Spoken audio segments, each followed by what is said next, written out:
Today I want to consider one sum on reconstruction of a partnership firm. This sum is created by Jagrata Creations. Reconstruction of partnership. Look at the sum on the screen.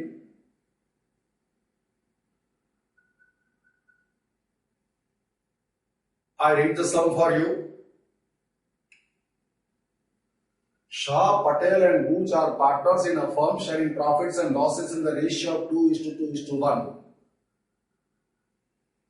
Their balance sheet as on 31/3/2004 is as follows.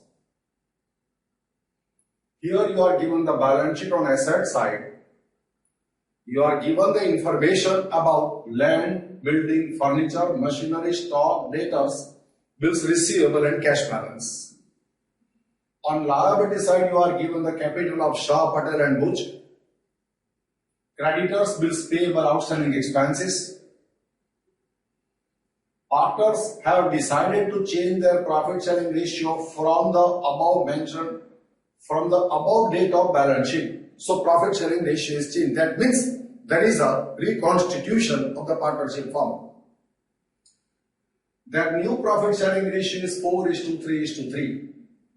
Partners decide to revalue assets and liabilities as on above balance sheet date. Now there is a change in the profit sharing ratio. The accounting thereof can be done by finding out profit or loss till the date of change, and that profit or loss should be distributed amongst these partners in the ratio of 2:2:1.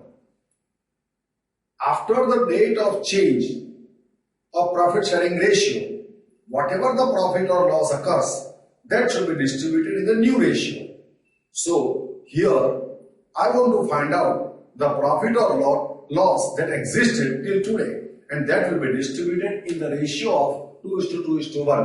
For that I am going to prepare revaluation account. Gains are going to be credited to revaluation account. Losses are debited to the revaluation account. Difference of revaluation account shows the net profit or loss that will be distributed amongst partners in the old ratio. Now, partners have agreed new value of land and building 3,40,000 and 2,70,000. Decrease the value of furniture by 10%. Market value of machinery is 45,000, which is to be recorded in the books. Increase the value of stock by 10,000. Provide for bad debt reserve 5% and debtors. Provide for bad debt reserve at 5% on debtors and discount reserve at 3%. Rupees 5,000 is now no longer payable to creditors. Outstanding expenses of 1,000 has not been recorded in the books of accounts. Income receivable 240 to be recorded in the books. Write necessary journal entries for revaluation. Here I am going to write down the journal entries for revaluation. Not only journal entries, I am going to prepare everything, that is revaluation account, partners capital account and the balance sheet after revaluation. Now let us start with the sum. Here I prepare revaluation account, balance sheet and capital accounts. Consider the revaluation adjustments. New value of land is 3,40,000 and that of building 2,70,000. Land is here 3,20,000. Observe the note that I prepared, very simple sum. See.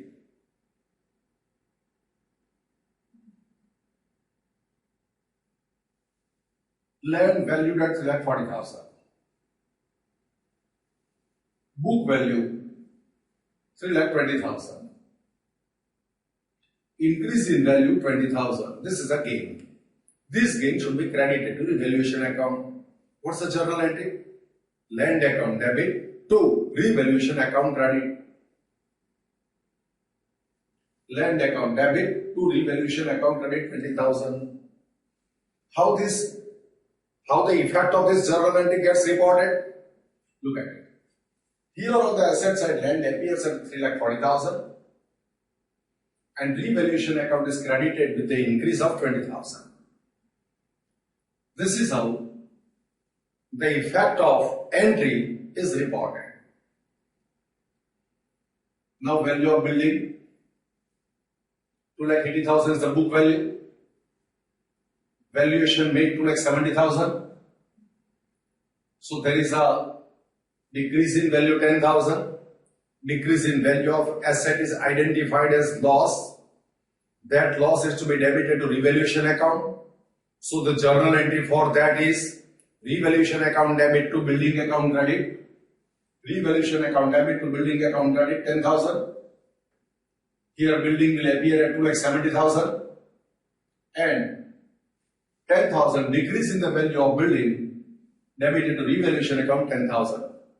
So here revaluation account debit to building account credit.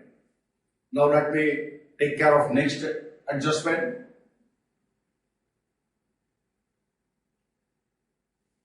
Decrease the value of furniture by 10%. Furniture is 40,000. 10% thereof 4,000. After decrease the value 36,000. Decrease in value of furniture is a loss. Loss is debited to revaluation account and furniture account is credited for that. Revaluation account debit 4,000 to furniture account credit 4,000. This is the journal entry. Here I write furniture 36,000 on the asset side of the balance sheet and 4,000 loss debited to revaluation account. This is how this adjustment is considered. Next. Market value of machinery is 45,000, which is to be recorded in the books. Now here, machinery, market value 45,000. Here you are given the book value 60,000. See, the book value 60,000, market value 45,000, so value has gone down by 15,000. This is a loss that should be debited to revaluation account. Now entry for that revaluation account debit 15,000 to machinery account credit 15,000. This is how the journal entry gets recorded. Machinery reported on the asset side 45,000 and this decrease in the value of machinery being loss debited to revaluation account. So revaluation account debit 15,000 to machinery account credit 15,000. Value from 60, it has gone down to 45,000. Next.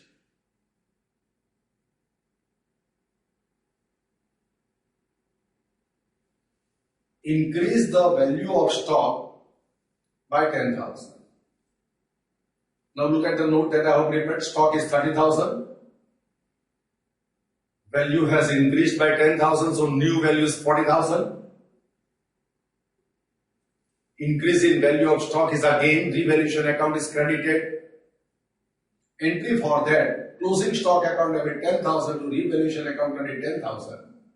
Here stock appears at 40,000 and increase in the value of stock is credited to revaluation account. This is how the journal entry is recorded and its effects or accounting is demonstrated. Next. Provide for bad debt reserve at 5% on debtors and discount reserve at 3%. Now how much of the debtors look in the balance sheet? Debtors are 40,000. 40,000 into 5%, 2,000. Bad debt reserve deducted from debtors. Now I want to calculate discount reserve on the balance of 38,000. 38,000 into 3%, 1140 is the discount reserve deducted from the balance. Debtors reported 36,860. Now this decline in the value of asset potential, these are the reserves created. Journal entry for that is revaluation account debit to bad debt reserve to discount reserve on debtors account credit. So revaluation account debit to bad debt reserve to discount reserve on debtors. Revaluation account is debited with 2,000 and discount reserve 1140. So revaluation account is debited and those reserves created are deducted from balance of debtors on the face of balance sheet, that too on the asset side. Next adjustment. Rupees 5,000 is no longer payable to creditors. How much are the creditors? 35,000. 5,000 no longer payable, so amount payable to the creditors 30,000, that will be reported on the balance sheet liability side. So balance sheet liability side, I write the creditors at 30,000 and declining liabilities are gain. So revaluation account is to be credited for that. Creditors account debit 5,000 to revaluation account credit 5,000. 5,000 is credited to revaluation account. This is how this journal entry and its effect on accounting is mentioned. Next.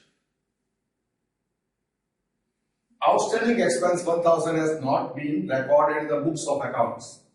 Now see, the outstanding expenses are 5,000. 1,000 has not been recorded, so we want to record it. So 5,000 plus 1,000, 6,000 will appear on the liability side, and this increase in liabilities or loss, revaluation account is debited for that. So here 5,000 plus 1,000, 6,000 outstanding expense. This being a loss debited to revaluation account. Journal entry for that is revaluation account debit 1,000 to outstanding expense account credit 1,000. This is how journal entry for unrecorded outstanding expense gets recorded. Next, income receivable 240 is to be recorded. Now see, income receivable, balance sheet assets and income due but not received. This is again, revaluation account is credited for that. The journal entry for that income due but not received account debit 240 to revaluation account credit 240.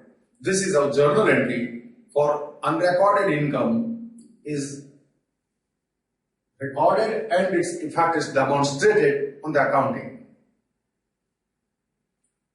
Now I have considered all these 8 adjustments. The relevant items of balance sheet considered are identified with red color. Items with black color are yet to be considered. That is known as copy the remaining details of the balance sheet. Here capital of Shah credited to Shah's capital account, that of Patel credited to Patel's capital account, and that of Butch credited to Butch's capital account. This is how capital balances are recorded. Bills payable will appear on the liability side. Bills receivable will appear on the asset side. Cash balance also appears on the asset side. So, information of balance sheet is considered. Now I want to close this revaluation account. Whatever the profit or loss is there, that will be distributed in the ratio of 2:2:1. So, let us have a total of this revaluation account. The credit side total is 35,240. From the debit total is deducted, we get a revaluation of profit of 2,100. Total of credit 35,240 minus 10,000, 4,000, 15,000, 2,000, 1,140 and 1,000. We get a profit of 2,100.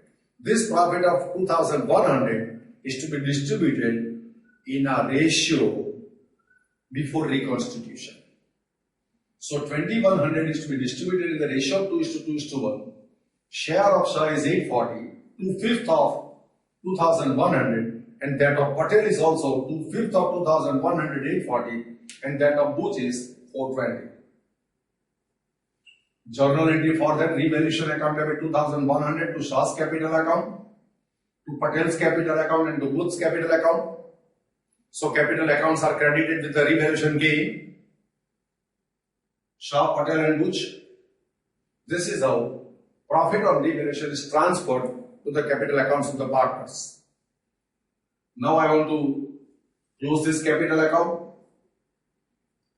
and they will be shown in the balance sheet.